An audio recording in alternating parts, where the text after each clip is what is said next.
The Book of Psalms, Psalm 4. To the chief musician on Neginoth, a psalm of David. அனைவருக்கும் வணக்கம். இன்னைக்கு ஒரு சங்கீதம். நீதியின் பலிகளை செலுத்தி கர்த்தர் மேல் நம்பிக்கையாக இருங்கள். நீதியின் பலிகளை செலுத்தி கர்த்தர் மேல் நம்பிக்கையாக இருங்கள்.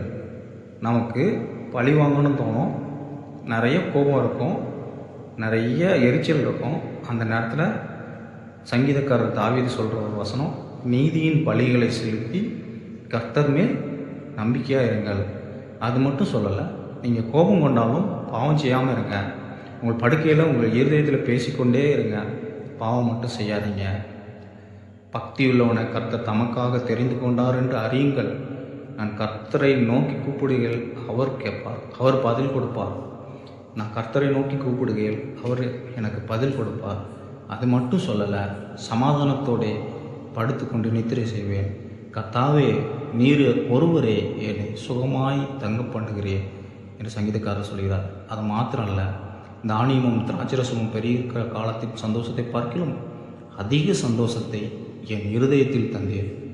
நம்ம கோபம் கொண்டு பாவம் செஞ்சதுனால, பழி வாங்கிறதுனால, இல்லை ஏதோ ஒரு எரிச்சலில் சண்டை போடுறதுனால ஒன்றும் ஆக போகிறது கிடையாது. நீதியின் பலிகளை செலுத்தி கர்த்தர் மேல் நம்பிக்கையாக இருங்கள். அவர் எல்லாத்தையும் பார்த்துக்கிடுவார். நீங்கள் கோபம் கொண்டாலும் பாவம் செய்யாமல் இருங்க. தானியமும் திராட்சரசமும் பெருகி இருக்கிற சந்தோஷத்தை பார்க்கலாம். உங்கள் இதயத்தில் ஒரு சந்தோஷத்தை கொடுத்துருக்காரு. அந்த சந்தோஷத்தை நீங்கள் கெடுத்துக்கிட வேண்டாம். சமாதானத்தோடு படுத்துக்கொண்டு நித்திரை செய்வேன். கர்த்தாவே, நீர் ஒருவரே என்னை சுகமாய் தங்க பண்ணுகிறேன். ஆமென். ஆமென்.